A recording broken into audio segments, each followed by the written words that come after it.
And we respectfully request that you keep your lines muted and put your questions and comments in the chat. There will be folks monitoring the chat, and at the end of presentations, we will answer as many questions as we can, but there will be a transcript following the presentations that will be posted on the project site. We also ask that you keep your lines muted, and you can feel free to turn your cameras off so that we can just keep this going. On the screen, you'll see the project site. That's where you'll find project updates as well as more information and a transcript of questions and answers following the meeting. Vanessa, if you wouldn't mind. Lamentamos tener la presentación disponible solo en inglés en estos momentos. Si usted prefiere comunicarse en español, por favor, escriba sus preguntas o comentarios con relación al proyecto en el chat de la reunión. Estos serán incluidos junto con las respectivas respuestas en la página web del proyecto que está abajo en la pantalla. También puede enviarnos un correo electrónico a resilientbrevard@ecfrpc.org o dejar un mensaje en el número telefónico 407-245-0300.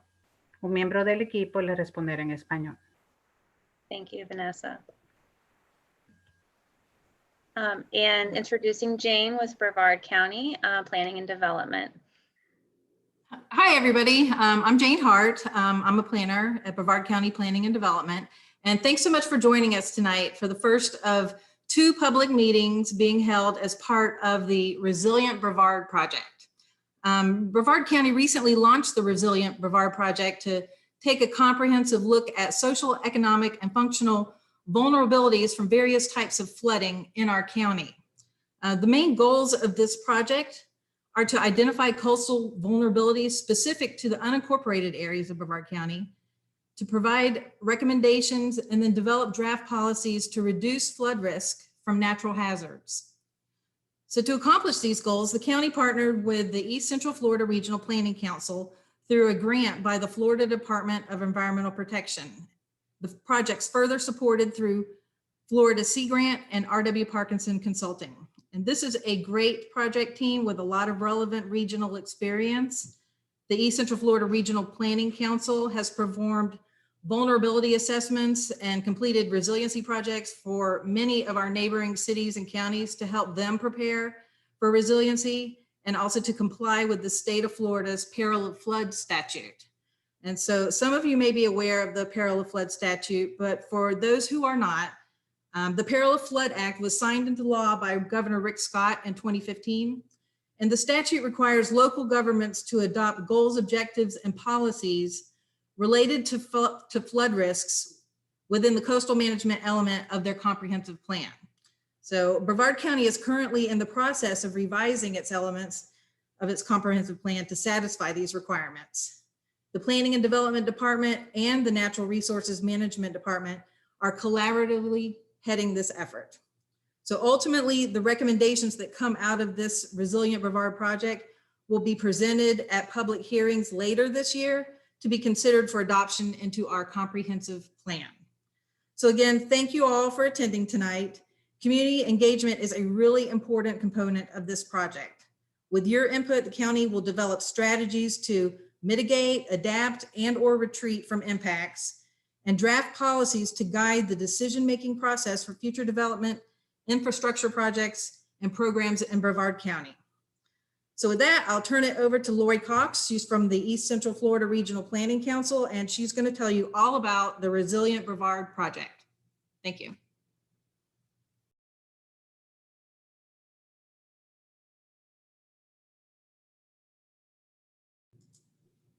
First faux pas, I'm still muted. Thank you, Jane. My name's Lori Cox. I'm a planner with the East Central Florida Regional Planning Council. It's my pleasure to be here with you this evening, talking to you about how we as a collective can make Brevard County more resilient today and in the future. Our agenda is simple. We're going to be providing a perspective on regional resiliency efforts and opportunities. discuss this project and its goals, provide a preliminary look at some of the project findings to date, and we'll also hear about how this project is leveraging the work previously conducted through the Indian River Lagoon Action Plan, and then hear from you on what we may have missed. As Jane mentioned, this community involvement and engagement is very significant to this project, so we thank you for being here and spending your time this way this evening. So first, we talk about resilience, and so what does that mean? Adapted from the East Central Florida Regional Resilience Action Plan, resilience is the capacity of individuals, communities, institutions, businesses, and systems within a region to plan, sustain, adapt, recover, improve, and grow collaboratively through specific actions and implementation strategies geared to address specific vulnerabilities.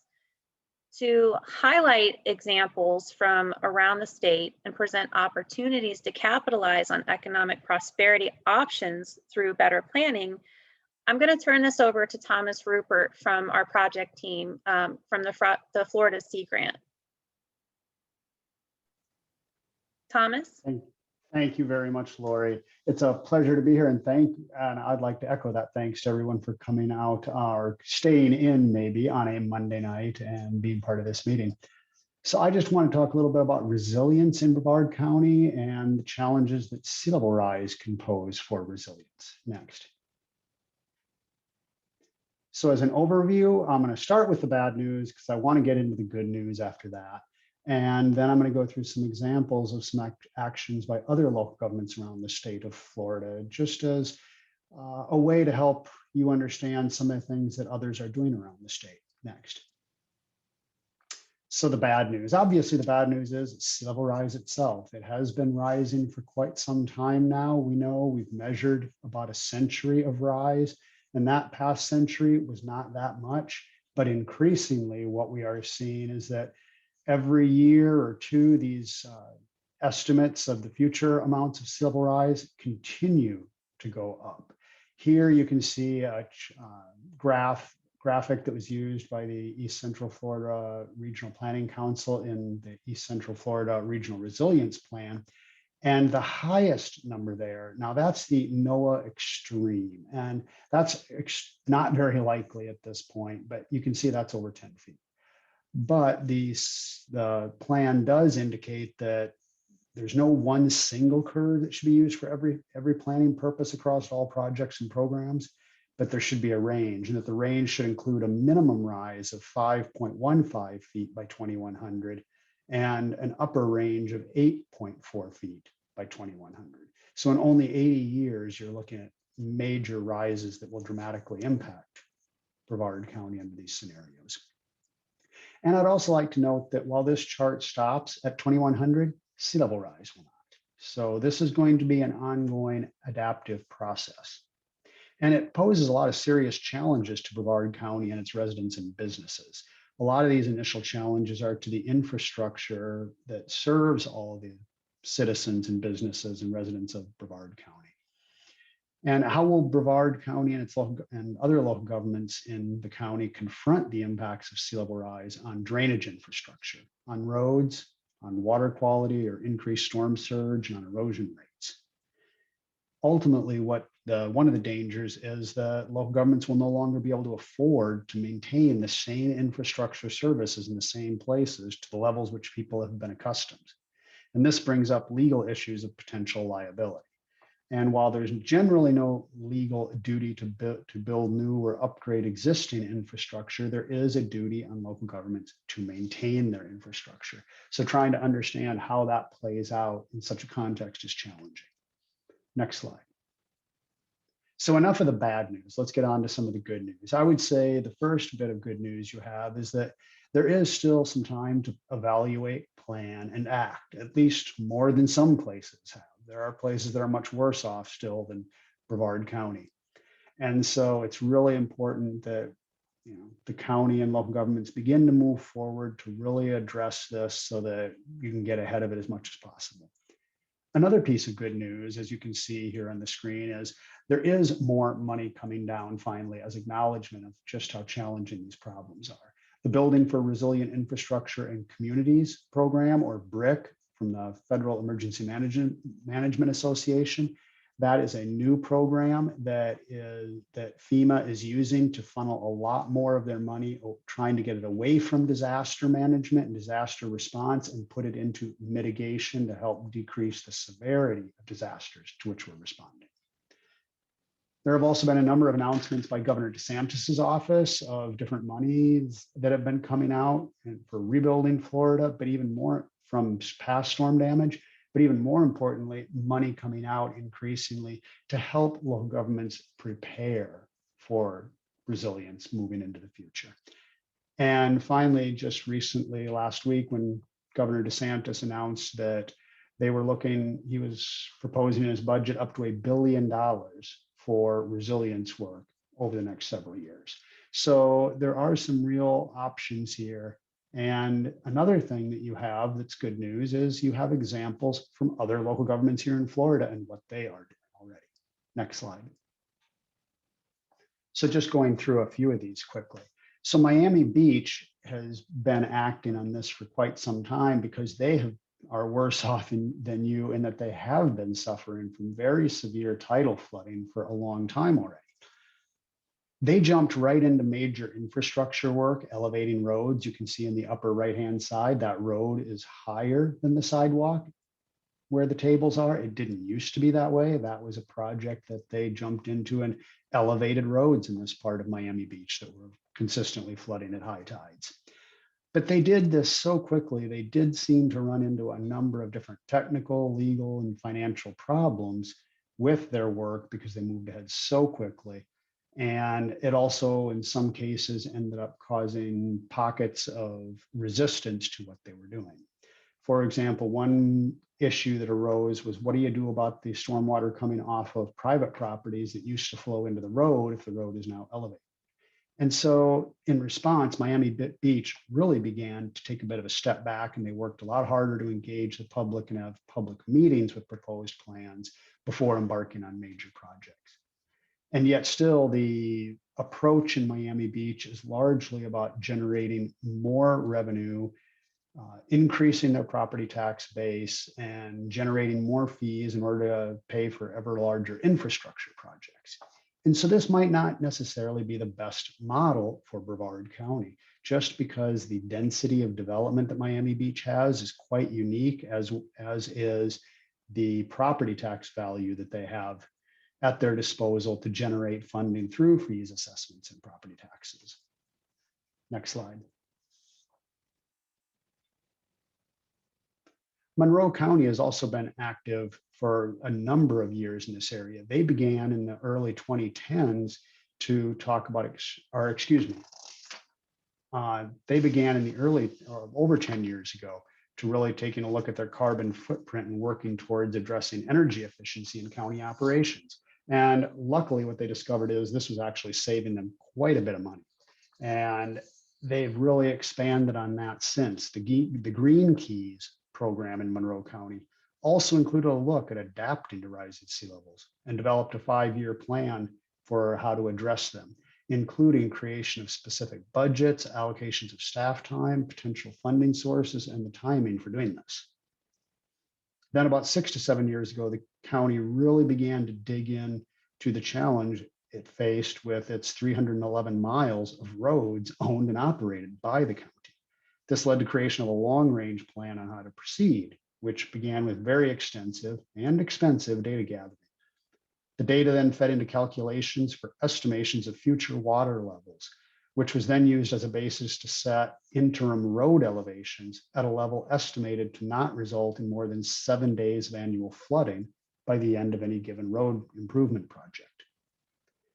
Still, they needed information about what this would cost if this policy were in place countywide. So to get more information, they did some pilot projects.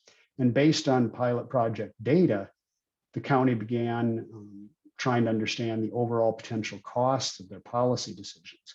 And their estimate came to a little under $2 billion for necessary road raising just in the next 20 years. And that price tag did not include the design, right-of-way acquisition, and a number of other costs. So extremely, extremely expensive. So the county is now evaluating the criticality of road segments before moving on to trying to do a policy review and start doing extensive stakeholder and public outreach before they can create an implementation plan. Next strategy, or excuse me, next slide. So Pinellas County, they first began talking seriously about extreme weather and flooding in the early 2010s, and that quickly evolved into discussion about sea level rise and climate change. Since then, they've taken a number of steps. Two I wanted to highlight here is the text at the top is cut and pasted from their stormwater manual. And that language was finalized back in 2017. And what that means is tailwater. Tailwater is just the elevation of the water that any given drainage system flows into. And so what they said is, we're going to increase the height that you have to use when you calculate where any new stormwater system drains. Because in Pinellas County, of course, they typically drain to tide. So by raising that level, you've ensured that that drainage system is going to work longer. Because if there's seawater backing up into your drainage system, it's not going to be functioning effectively. Also, Pinellas County developed their own in-house process for how to incorporate calculations of sea level rise into their capital planning for major infrastructure projects. And that's been a really critical step for the county in helping to understand how sea level rise is going to impact what they're planning on doing in the future. Next slide. And then you have the example of Satellite Beach right there close to home. And Satellite Beach has been a leader.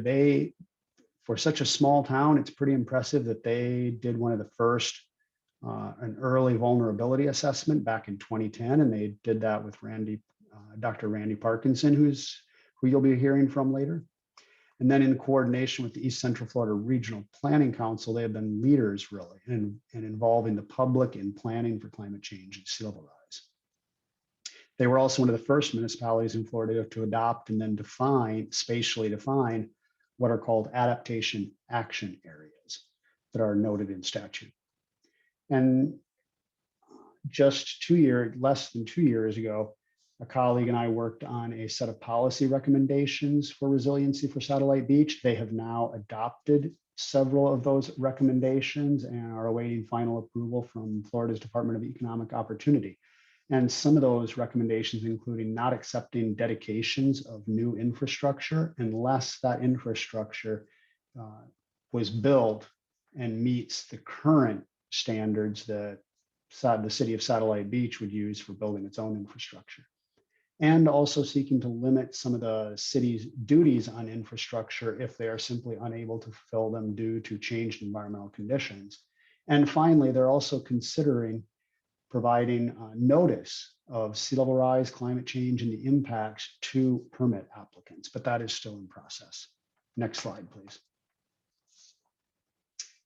And also another type of infrastructure that we haven't mentioned is seawalls. And here you can see, a fancy new seawall under construction, but you'll see how much good it did at keeping the water back. Well, that is because if one seawall is high enough, but the neighboring one is not, this is what you get for a result, even though you spent all that money. So trying to harmonize the elevations of sea levels of seawalls was a real challenge in Fort Lauderdale. In response, the city was going to pass an ordinance that simply said by X date, everyone has to raise their seawalls to this level. But ultimately, they got a lot of pushback on that. So then they started doing some real community outreach and talking with people, and they came up with a wonderfully innovative solution. They said, look, what we're going to do is we're only going to focus on requiring elevation of those seawalls that are causing flooding, either to public property or other private properties. If your seawall isn't causing flooding, then it's not a problem. But if it is, then it's going to be the responsibility of the owner of that seawall, whether that be a public entity or a private entity, to raise that elevation. Next. And the last example I wanted to give is from Pensacola out in the Panhandle. And they began talking about flooding a number of years ago because they have been for years. I think the first one was in 2013 or 14. They've been hit by serious storms that some have taken to calling rain bombs, where you get just outrageous amounts of rain in very short periods. And due to the seriousness of the flooding, they began to really address flooding. And that has morphed into also talking about climate change and sea level rise and those impacts. In 2018, they released their climate action recommendations from the Pensacola Climate Task Force.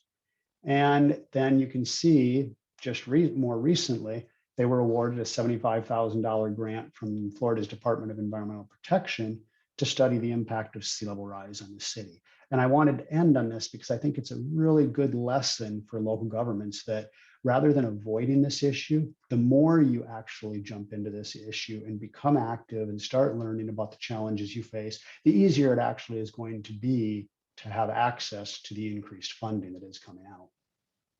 So I'd like to end right there and look forward to any questions later.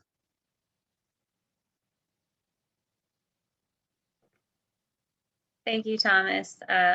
I really appreciate how you ended that and talking about the opportunities that are available to us through better planning. And then through the examples of other communities that have gone before us. Because building a resilient community is a multi-dimensional effort. And as you can see on this slide, it covers so many areas: land use, public health, the economy, provision of transportation services, impact on natural resources, as well as emergency response.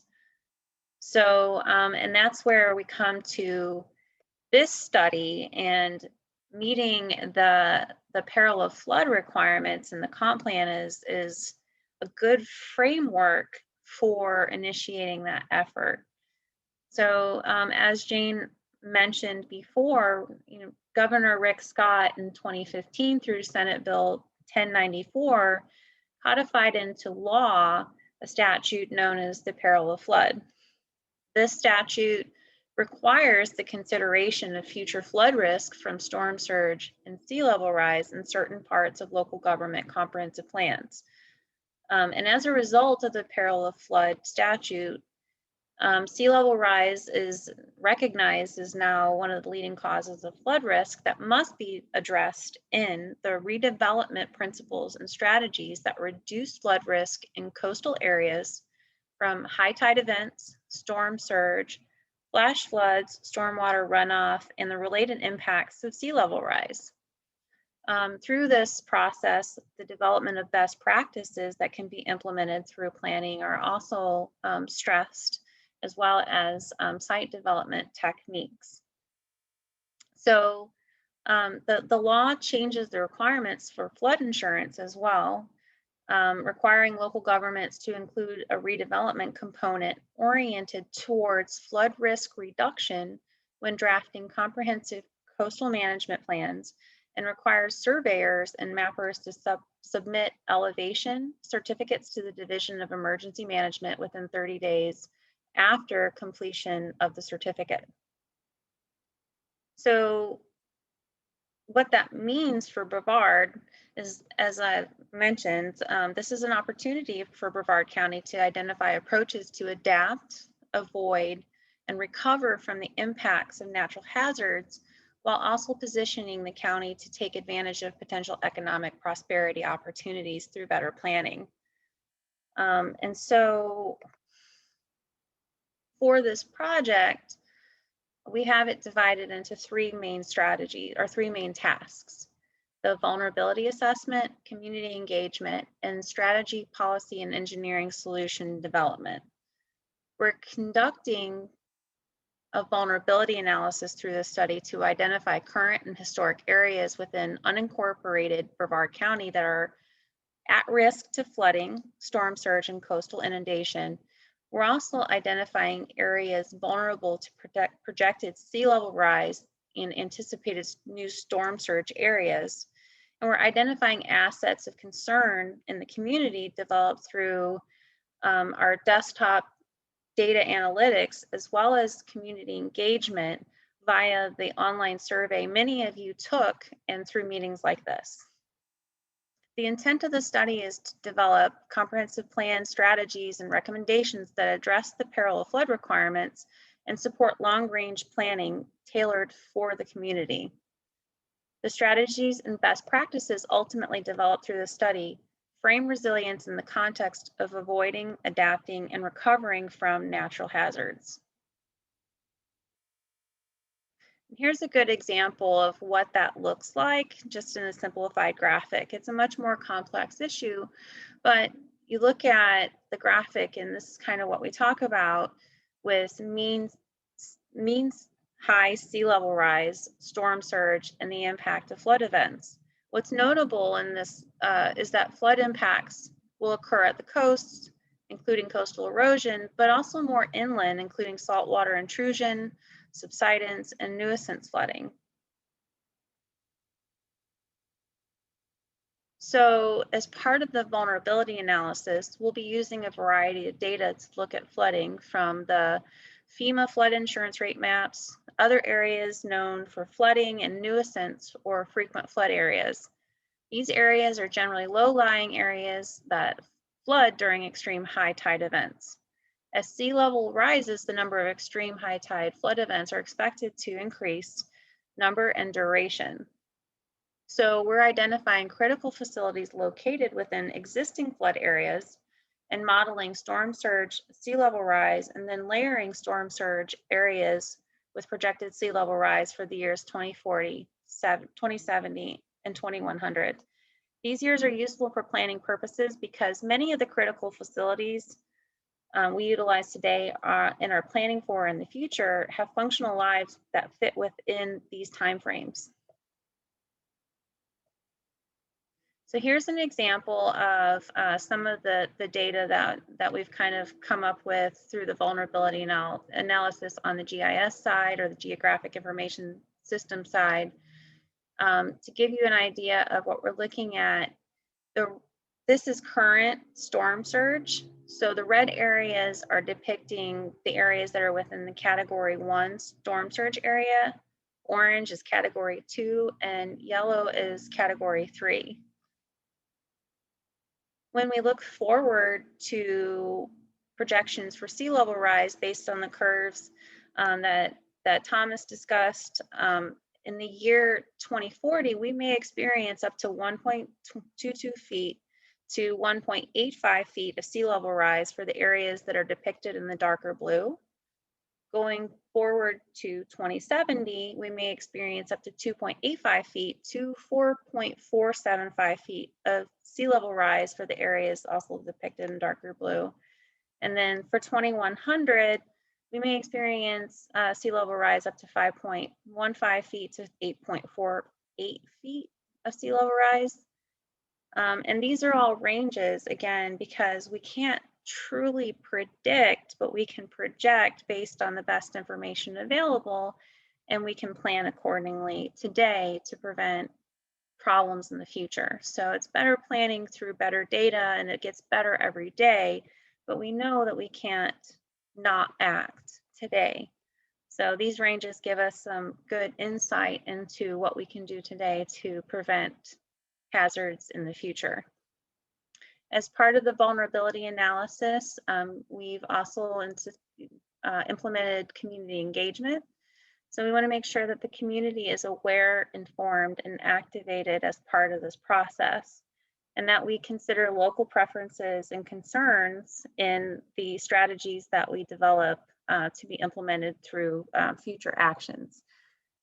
We want to make sure that this is a community-tailored response so that we can ensure that the community and the county is addressing issues in a strategic and timely manner in the future as it comes. Some of you may be aware of the community survey, 578 English and Spanish speaking members of the community who either live, work, or own businesses in the community responded to the online survey. This was open from December 23rd to February 1st. And this was really to try to gain more insight on what the community finds are vulnerabilities, as well as potential strategies that would address community concerns. So just to guide the conversation, we scripted the community survey to address 5 main features of what we call community of life factors. So economic resilience, public services and safety, resilient development, public health and equity, and resilient nature-based practices. And so here's a snapshot of the results of what we heard from you. So what you see here is the data showing how each of the factors that I just described ranked against each other and overall. So what this shows is significant support from the community for nature-based solutions, but also for focus to be put on resiliency work in public health and equity and resilient development. Public health and equity ensures the delivery of services is provided in an equitable manner for all members of the community, with a keen focus on maintenance of county public health services with respect to evolving natural hazards over time. And then resilient development speaks to adaptation strategies that implement design enhancements that improve the built environment's ability to withstand higher water elevations, such as increased base floor elevations, expanded footers on utility features, and water openings within built structures within current and future flood zones. And here's kind of some examples of resilient green infrastructure. We talk about, because it was the #1 solution, I wanted to give some examples. So we talk about resilient green infrastructure that could be enhanced green space, protecting and reestablishing coastal dunes as one of those preliminary primary barriers for storm surge, high tides, maximizing the use of native vegetation that's already adapted to these sort of climatic conditions, implementing bioswales as a natural feature to filter and hold stormwater and floodwaters that may otherwise go everywhere and or carry pollutants to the rest of the natural environment from the urbanized and suburbanized landscape. And so these features and strategies, they were voted by the community, but they're also features that were codified and recommended through other studies, such as the Indian River Lagoon Action Plan. And so we wanted to turn it over to Dr. Randall Parkinson of RW Parkinson Consulting to kind of discuss that, the Indian River Lagoon Action Plan, as one of the pieces of community wisdom and overall ecosystem integration that we're bringing into this study to ensure that we are not missing out on the wisdom that was gained before, and also continuing to bring forth the community's guidance from what has been done before into this study. So I'll turn it over to Dr. Parkinson to describe that more. Oh, thank you, Lori, very much, and welcome everybody to the virtual meeting here. So let me go to the next slide. And in terms of planning for resiliency, we've heard about the built environment and the human environment, things like adjusting building codes or changing the planning and zoning rules, or thinking about public health and equity and the economy. But as we saw by the survey, the #1 concern of county residents who took that poll was the natural environment. These would include things like nature-based practices and the Indian River Lagoon. And for Christine, who asked about what options besides seawalls are available, those are being considered through the nature-based best practices, for example, living shorelines. But when we consider the Indian River Lagoon and what challenges within the lagoon, we need to consider there are three.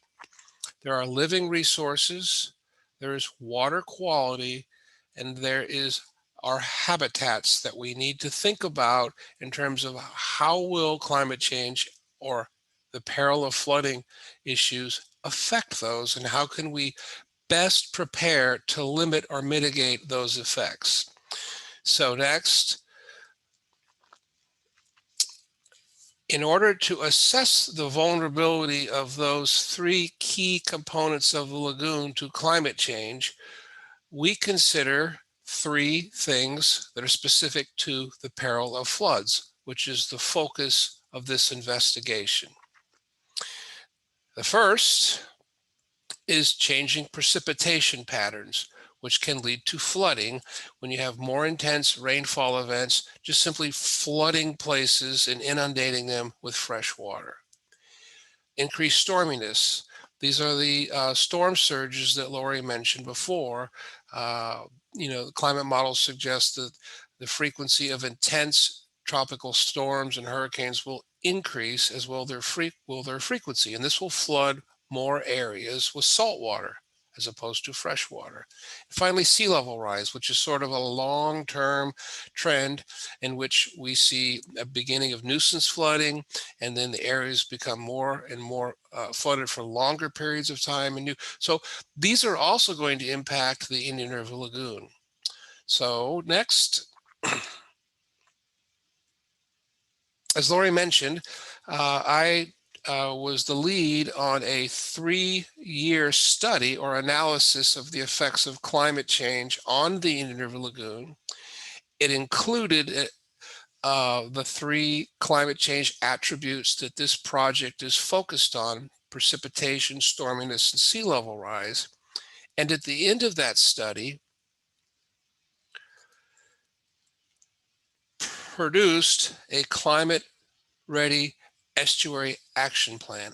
And the point of all this is to say that this team and the county are seriously considering the effects of the peril of flood issues on the natural environment, and specifically to the Indian River Lagoon. And we're leveraging the knowledge that we have gained over 3 years to ensure that the recommendations the county receives incorporate concerns and knowledge that we've already gained. Next. So in that analysis, that 3-year analysis, what we did was we looked at the 10-year comprehensive conservation and management plan that was just produced by the National Estuary Program. And we looked at how climate change will affect the mission of the National Estuary Program to preserve the habitats, living resources, and water quality. If not preserve, certainly limit the potential impacts that may otherwise occur. And in order to do that, we looked at the core of the CCMP, the so-called vital signs wheel. So this illustrates what the National Estuary Program thinks are the most important categories, and within those, specific attributes that they want to track as a means of measuring impact and also success. For example, one of those is living resources, another, habitats, and the third, water quality. So we looked at these and will continue to look at these as a part of this project. Now, as an example of what is a living resource that we considered, harmful algal blooms. How will harmful algal blooms be aggravated, and how can we mitigate them under conditions of parallel of flood? These are being considered at this time by a team, and obviously are important to the residents, again, as indicated by the survey. Habitats. What's a habitat? Example of that are wetlands. How will wetlands be impacted by climate change and peril of flood? Specifically, again, changing rainfall, storminess, and sea level rise. And how could the county consider that in an effort to mitigate those impacts. And finally, as an example of water quality, wastewater. Wastewater flux to the lagoon will certainly be impacted. You have heavy rainfall events, or you have flooding, septic and so forth. How does that change, and what can we do about it? All of these things are being considered by us at present. So finally, so all of that information is available in a technical report that is currently in press, I think, through the Indian Lagoon National Estuary Program, but the document will shortly be available. It summarizes all the work that we have done to date and will be considering in this project on behalf of the county.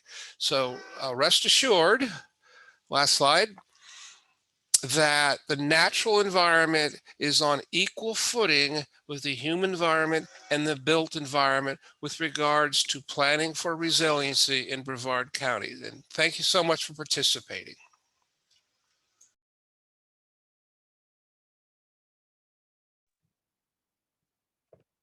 I apologize. I fumbled with the buttons. Thank you, Dr. Parkinson. That was an excellent overview. I just wanted to open it up for comments and questions, but wanted to let you all know to please stay involved. We do have following steps. Either late March or maybe early April, we will be having another community meeting. We will publish that on the project website at the link noted here. And then we'll also be putting documentation on that site in terms of the questions and answers for the questions that we may not get to today. But all questions and answers will be provided on the project website, as well as documentation from each iteration of this study. So those people that have signed up for project notices will be alerted directly, but you can also check back for updates periodically or send an email to resilientbrevard@ecfrpc.org. That's going to go to me, and I will make sure that you get a response and get put on the list for direct project updates.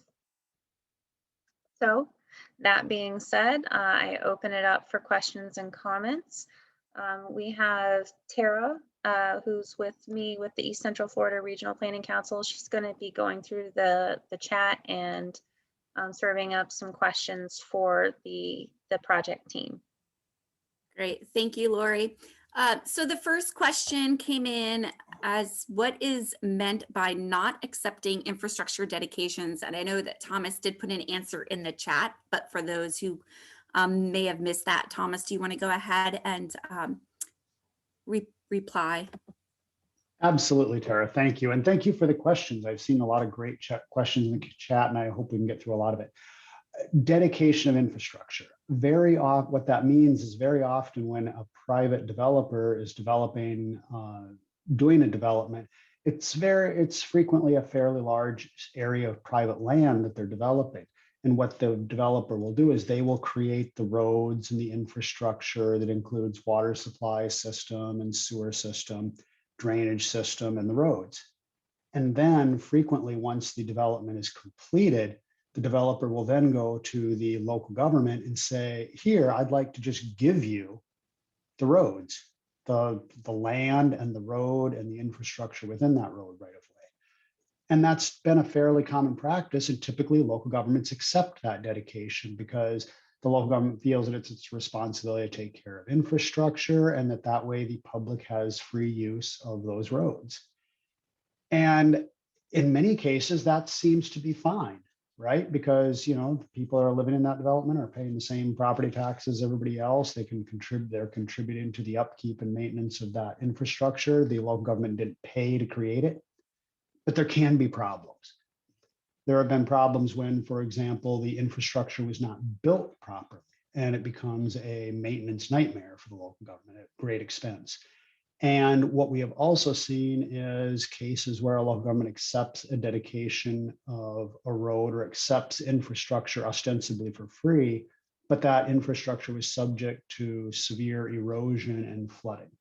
And then it became a multi-million-dollar, decades-long nightmare that continues to this day for that local government. So trying to help Satellite Beach be very careful about evaluating whether or not they will accept any dedications to the public of existing private infrastructure in order to ensure that they don't inadvertently subject themselves to tremendous expense, both for maintenance or for legal costs. Great. Thank you, Thomas. The next question, and I think Randy kind of touched on this, but can there be various other environmental practices besides seawalls? So Randy, did you want to just reiterate your comment?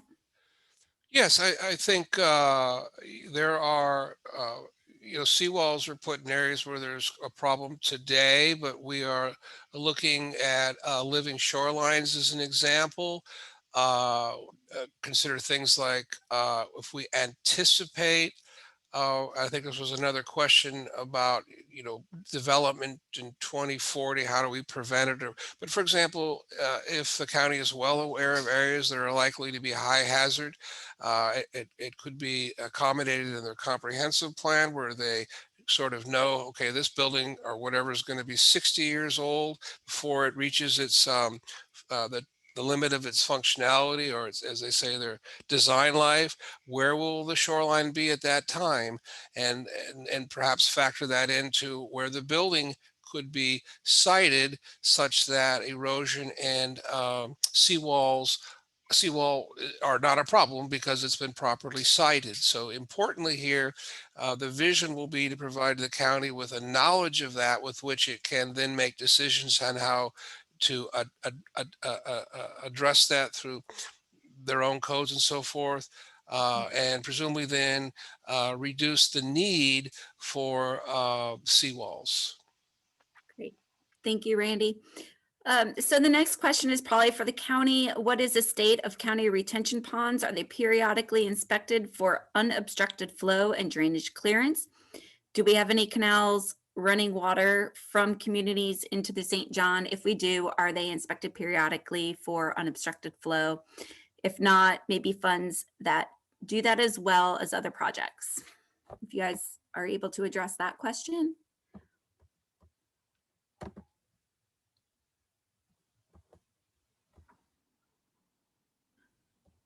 Tara, this is Darcy with Brevard County Natural Resources Office. I think something like that, if you want to go ahead, we can do a written response on that. I'm not prepared to go in that kind of detail on stormwater ponds, but we'll be happy to look into it. Absolutely understood. Tara, this Yes. is Virginia. I can help with some of that. So yes, we do inspect the private HOA ponds and commercial stormwater ponds every other year to make sure that they are properly maintained. And the county public works also has a rotation for maintaining ponds and channels, both leading to the Indian River Lagoon and the St. Johns River. We also, the stormwater staff and the public works staff, inspect those systems immediately before and after major storm events like hurricanes to make sure that the drainage is going to work for those events and to make sure that those events didn't then clog that drainage and prevent the infrastructure from working the way it's supposed to. Awesome. Thank you so much. So Thomas, I'm going to punt this question to you. Could Brevard prevent new development on property that will be below 2040 sea level?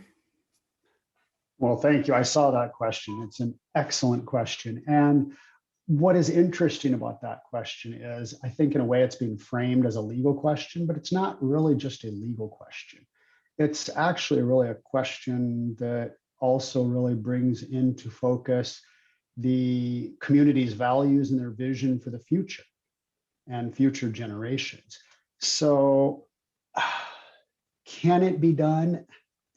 In a sense, it's theoretically possible, but of course it has to be desirable to the community. It would have to be politically feasible. And even if the community were to move forward and do that, it is going to come with some challenges. Because as someone else noted, they were asking questions about whether or not property owners might be suing under property rights protections under the US Constitution's Fifth Amendment, or there also is the Florida constitutional protections and Florida protections for private property and statute. So there are a number of different avenues. And what I would say is, regardless of whether or not Brevard County would try to do something like prohibit development on land that would be underneath water in theory by 2040 based on the projections, there are probably going to be lawsuits no matter what the county does. And I think that's something that we're just going to see across the board with all local governments, that really this is such a challenge for local governments because it's kind of, they're stuck between a rock and a hard place. If you do things, you might get sued. If you don't do things, you might get sued because of the fact that there is going to be a lot of, change. And when everything's changed, people like stability. And when change comes and the water comes up, somebody's going to suffer from that. Somebody's going to be unhappy. And at some point, somebody might sue. So when I think about it strictly legally, it might be possible to pass an ordinance like that. Would it withstand legal challenge? Well, it depends on what you call withstanding a legal challenge. If somebody sues because of it, there are different options of what might happen.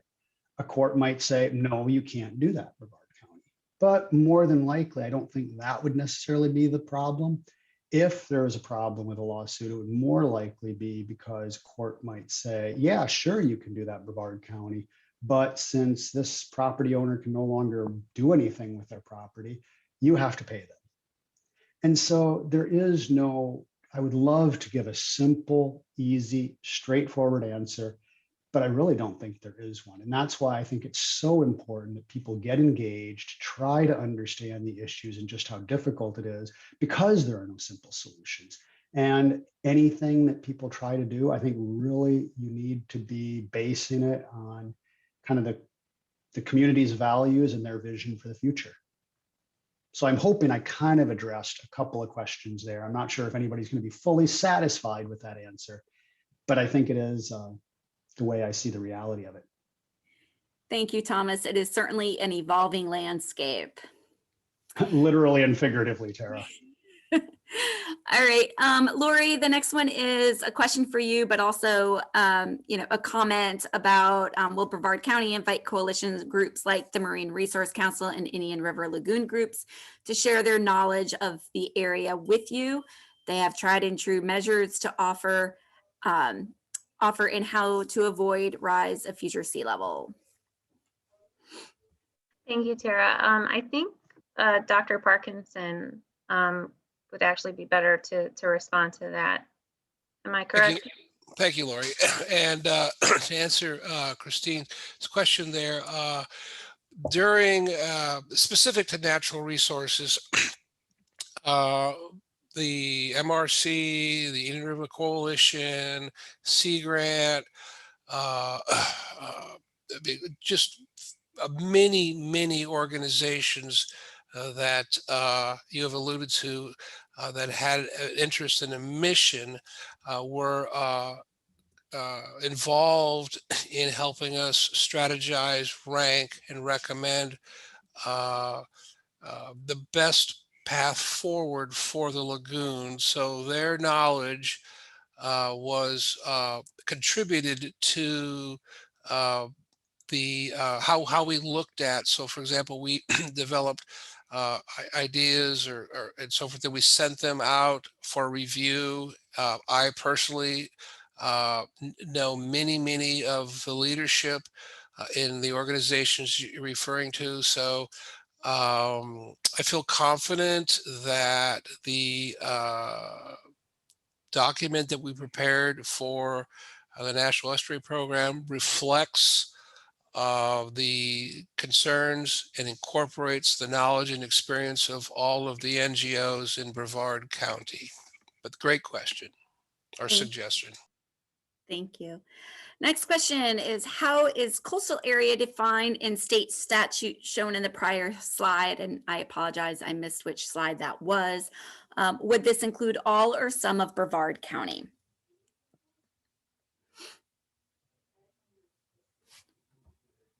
Thomas, can you take that one?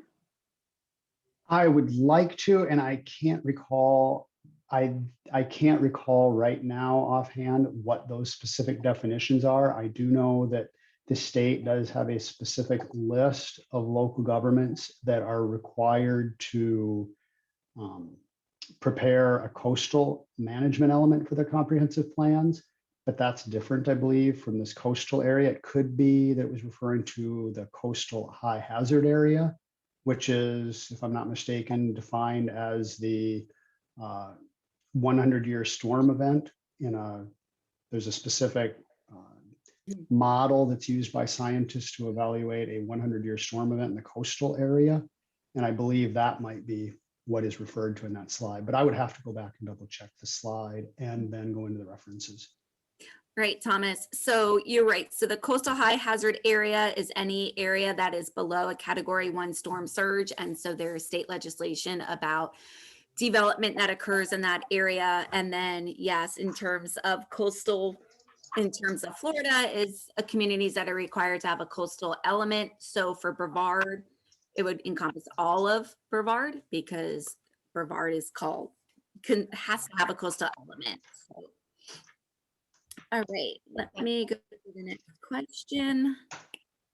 Can Brevard County adopt stronger wetland protection buffer zones? It seems that we have not prohibited developers from building in natural wetlands. Does anyone want to tackle that question?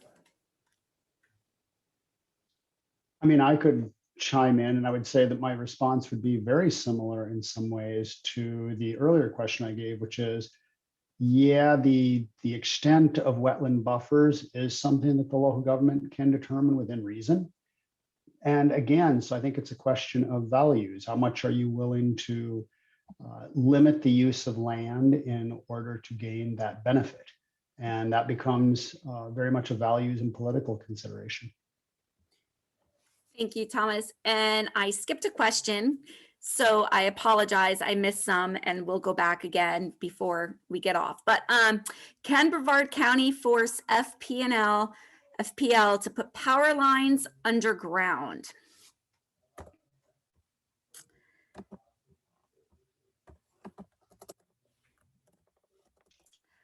So that's a tough question because they're private utility. So if no one else is going to jump in, I could try on this, Tara, from a limited knowledge base. My understanding, I don't believe they can be forced to do so. I believe you can request that. However, if memory serves from another situation, which I was aware of with a different power company, once that is requested, if they agree to do it, they are going to try to recoup those costs. If I could, I'm sorry, Thomas. Yes, go right ahead, Dr. Parkinson. The other problem is that you may be substituting one issue for another, the concern being wind damage and power loss during high wind events. But then, you know, the groundwater table is so close to the surface in so many communities throughout Brevard that when you bury those lines, now you're burying them in areas that either are always or are periodically subject to inundation below ground.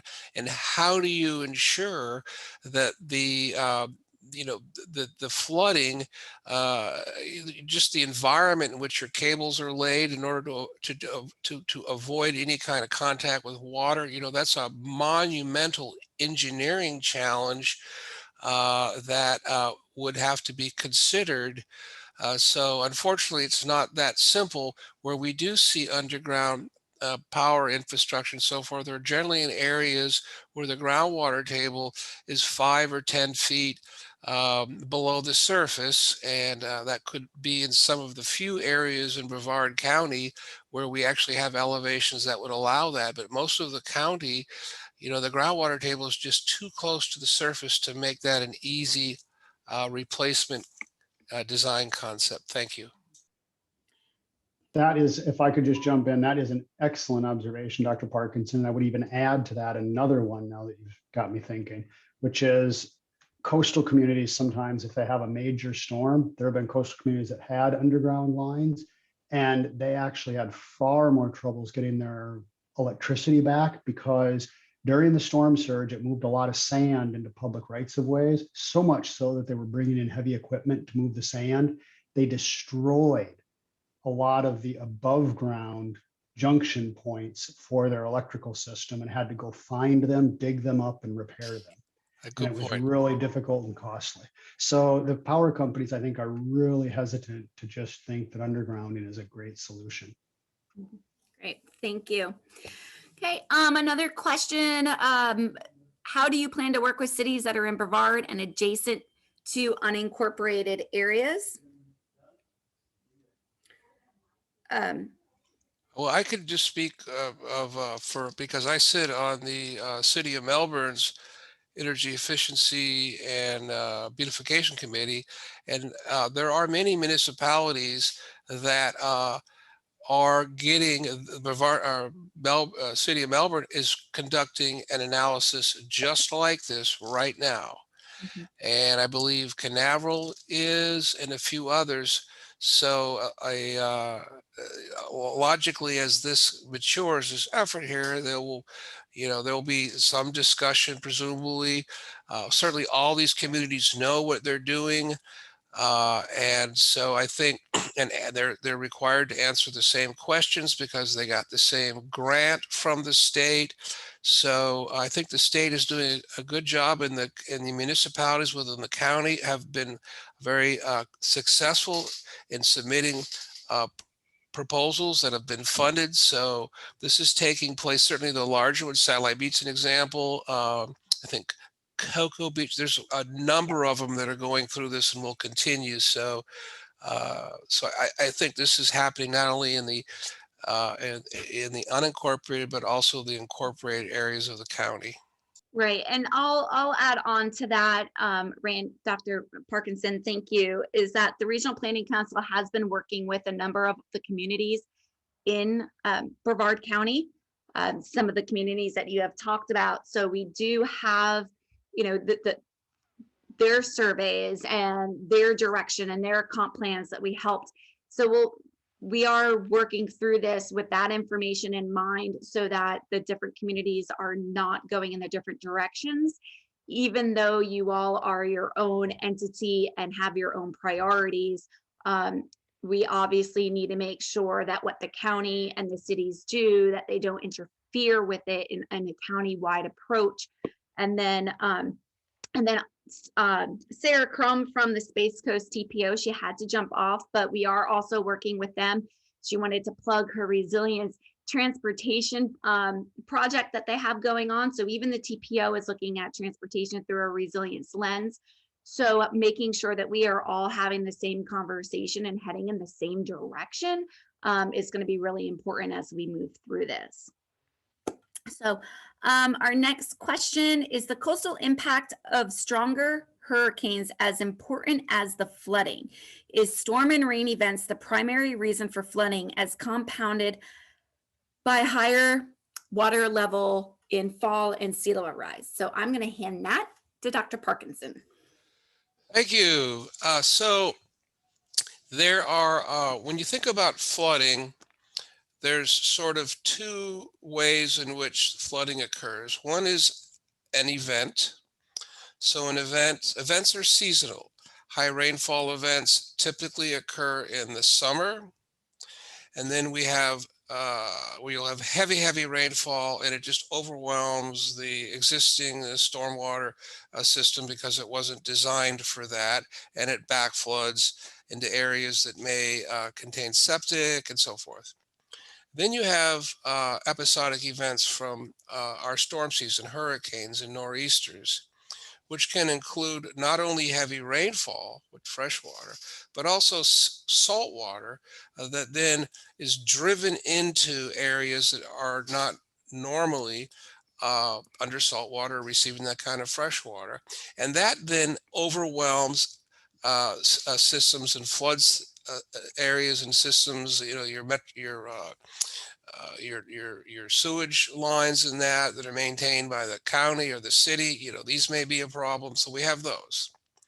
And then on top of that, we have the flooding that is caused by sea level rise. And this is not an event. This is a long-term or chronic event that slowly the sea level is rising.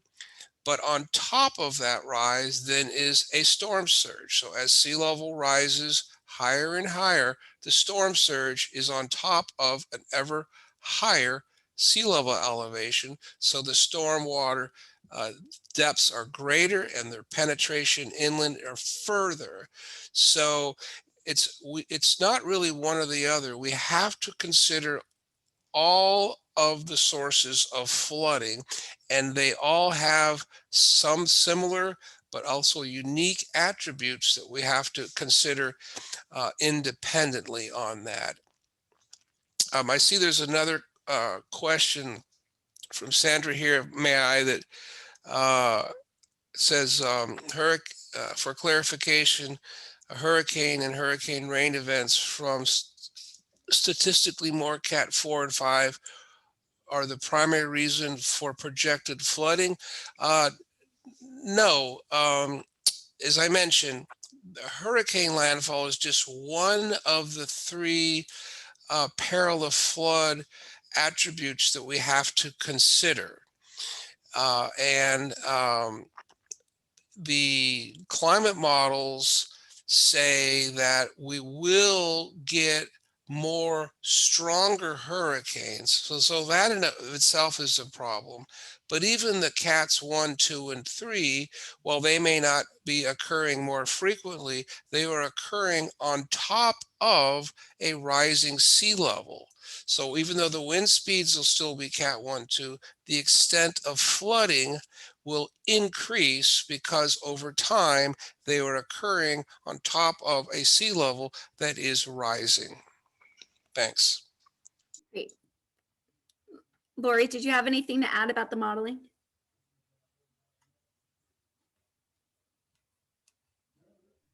So sorry, I couldn't find the mute.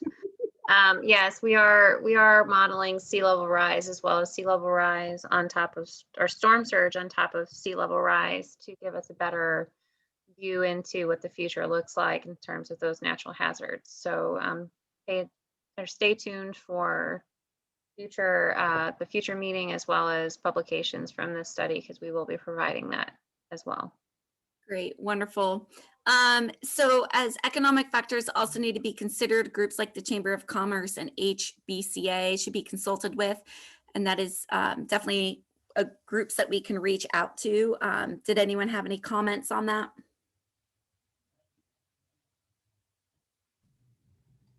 Yes, Tara, this is Darcy again with Brevard County Natural Resources Office. During this exercise that we're going through right now, we are making every attempt to involve pretty much anybody that we can get the word out to. As you could see, we put the, excuse me, the survey out in Spanish to try to attract a different demographic than we normally don't hear from. We've reached out to chambers, the HBCA, we've reached out to churches. We really are trying to be all inclusive, and I can rest assured that, and Bruce, you've been on our working groups before, that we try to be all inclusive and get all the different stakeholders from all the different perspectives, and that does include the economic, definitely. In fact, economic is one of our pillars in our survey. So I hope that answers the question. Thank you, Darcy. And another item to remember is this is the first step. So this is only the beginning. And as you look at other communities, they have been talking about this and doing this for years as well. And so this is going to help to drive some of the direction, but not all of the conversation. So as Jane had spoke about earlier, the primary focus of this is to come up with strategies and recommendations for the coastal element. So the in addressing peril of flood. But as we know, it's not just a silo conversation. So as we get all these other ideas that come in, we will be providing recommendations to the county to address other areas such as economic resilience and many other aspects that will make and could help to have the conversation of a more resilient Brevard. So this is not the end of the conversation. This is just the very beginning. So we really do appreciate the input and who to connect with. As I said, this will be ongoing. Okay, so I have a question regarding Satellite Beach. And maybe this is something to consider for the county or not. I'm reading it now. Is it consistent with your advising them that redeveloping the A1A with 100-foot high 22 units per acre buildings and 85-foot buildings on A1A to compensate for flooding? Shouldn't they be doing low impact development as priority with statistically higher number of Cat 4 and 5 as documented on the Resilience website? So Thomas, with all of your expertise in satellite, this is for you. Sure, and that is a great question because it really brings to the forefront just how complicated all these issues really are. So the person posing the question might be referring to, I know there was at least one building there that got approval prior to, I believe, the current city manager. And it had its approvals, and they were pretty much powerless to stop it without paying millions of dollars to the property owner. So I know there was one really large building that went through that way. But that said, yes, Satellite Beach actually is increasing the density around A1A. And there are a couple of different reasons for this. One, it's actually, I mean, with most barrier islands, the west along the east coast of Florida, the west side of A1A is the safest place on the entire island. It's also the highest place on the entire island. So they are looking at actually trying to maintain some sort of tax base as they see the future of potentially losing some of the lowest lying areas, which typically on a barrier island are on the backside by the lagoon. And so if they are going to, I mean, I don't think they have any illusions that they are necessarily going to be able to build infrastructure that's going to protect them forever in those places. But I think they are trying to make investments and be able to have the tax base to manage their finances to keep the highest possible quality of life for as long as they can there. And I think they see that as being through allowing increased density. And another driver of that increased density is actually water quality, interestingly enough. Satellite Beach has a lot of very, very low older development, and it's not really what commercial entities or even many homeowners are necessarily looking for anymore. And they would really like to see some redevelopment of some of their older properties. But with their stormwater requirements, they're requiring more treatment on the parcel. Well, a lot of these parcels in Satellite Beach are extremely small. So if you want to do better stormwater treatment, you actually have to use less of that already small parcel. So one of the ways you can do that is in order to promote redevelopment in that situation, you actually have to be able to provide someone with more value. And you can do that by going higher.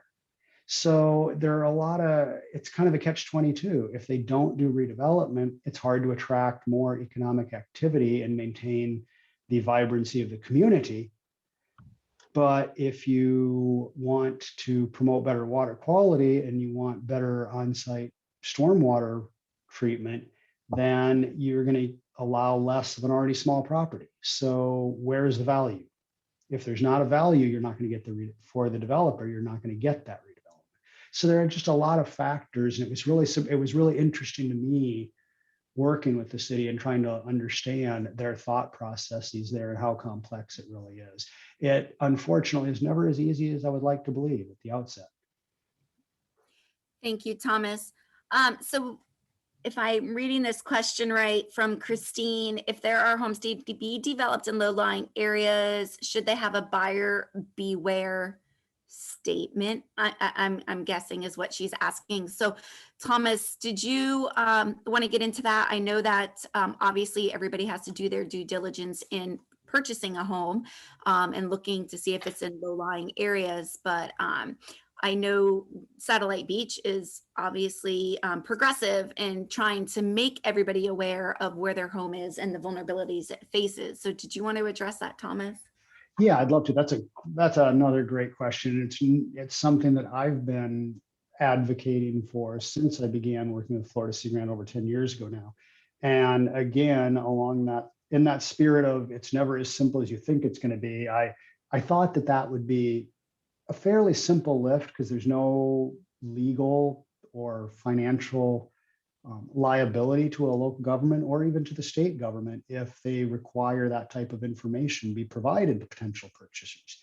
So I thought, well, that's a great way to start, isn't it? You're not actually saying you can't do something. You're just saying, hey, you need to provide this information to somebody that wants to purchase your property.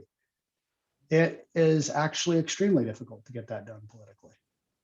And I think it's still an extremely important, necessary step because it really gets at the heart of the question, who is going to pay for all this?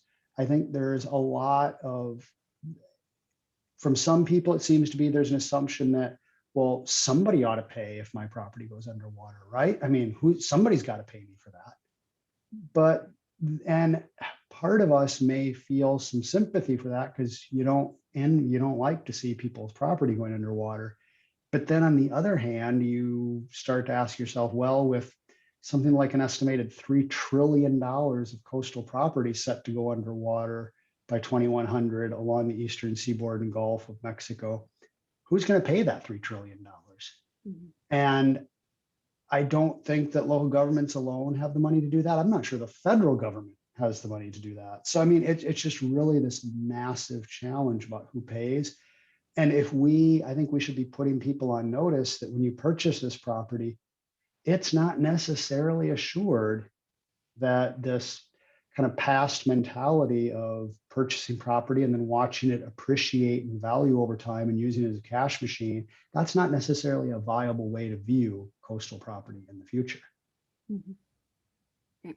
Thank you, Thomas. And I know we have about 11 minutes left, and I see a lot of comments in here, which we will filter through. I just want to make sure we address the questions. So thank you for the comments. So the next question, how can municipalities which have no natural coastline support other coastal communities develop increased resiliency? I'll say something about, so just because you don't have a coastline, it doesn't mean that you are not subject to the effects that are being considered under parallel of flood. You could be in Orlando and have issues with heavy rainfall events that the stormwater system wasn't designed for, and many stormwater systems, certainly in Brevard County and in parts of, are just old. And so they're failing just because they've reached their design life. And, the stormwater outfalls were designed for a sea level that is at least 8 inches higher already. So just because you don't have a shoreline, as the sea level rises and the storm surges penetrate further inland, communities that don't have a coastline are still going to be impacted by those events. So, resiliency is something that all communities within the county need to consider. Some are going to have to consider many more vulnerabilities, but all will have to consider some of those. So, and of course, as was the analogy with the seawall, the more municipalities and so forth that work together, because storm sewers and that don't stop at the county line necessarily, or municipality, so there's not these political boundaries, and that aren't necessarily where different elements of our infrastructure end. They continue. So we need to work together in order to become more resilient. Great. Thank you, Dr. Parkinson. And I just think it's notable too that we're working with a range of sea levels and years to add that sort of flexibility in planning too, moving forward. Great. There was a question about additional surveys to obtain opinions from the public. So I know we're going to have other opportunities. So Lori, did you want to address that? We do have the project website, and then we also have the project link, the email address. So if you have additional questions, you can email us here at resilient.brevard@ecfrpc.org, and we will try to gather your comments and address them as they come. And, you know, as we said, we will be having another public meeting, and then at the end of this project, then the county is going to be taking those recommendations and those policies forward through their process. So there'll be additional opportunities for more input and comment. And, you know, as we had said, this is just the beginning of the conversation. So resilience, as Lori has shown earlier, encompasses all these areas. This one is this output per se is kind of focused, but again, the recommendations that we provide and move forward to the county for consideration will yield more conversations for additional input. So another question, how does the shift to higher density on A1A to mitigate property losses lagoon side affect infrastructure per Satellite Beach? Thomas, do you want to take that one? Yeah, you go right ahead, Tara. That would be fine. No, I was handing it to you. Oh, okay. Thought you were going to. I mean, I'm no engineer and I'm not public works director there.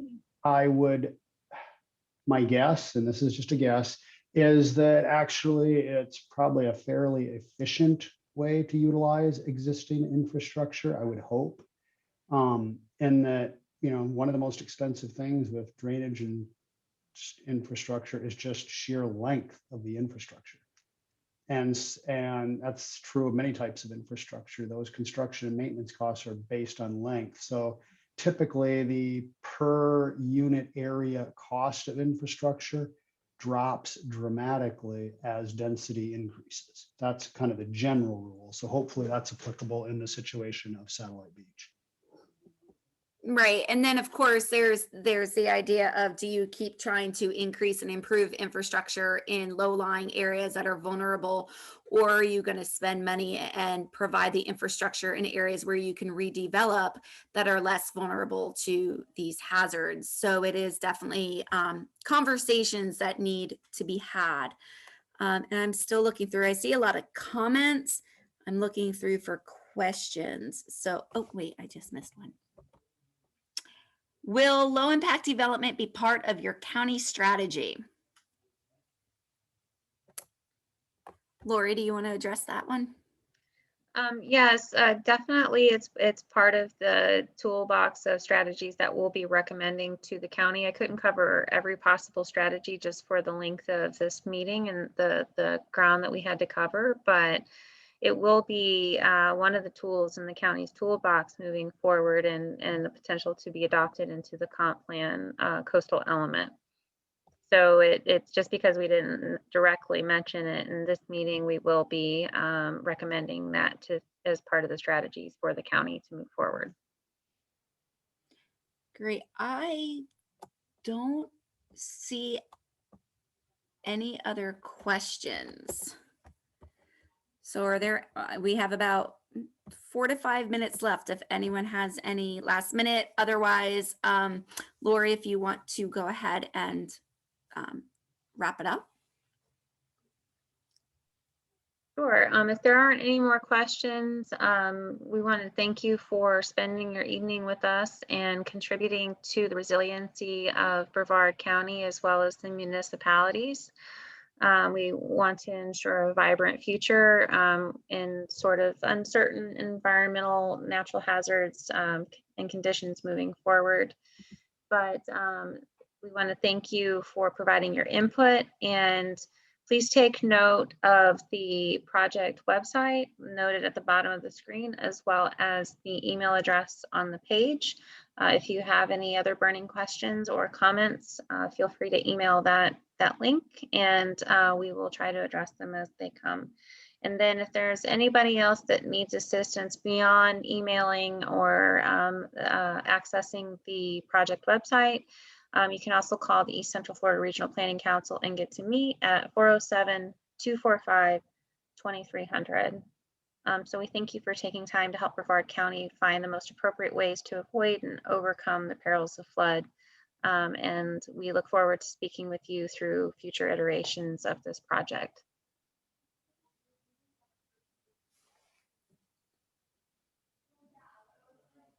Thank you. Thank you, everybody. Thank you all very much. Thank you.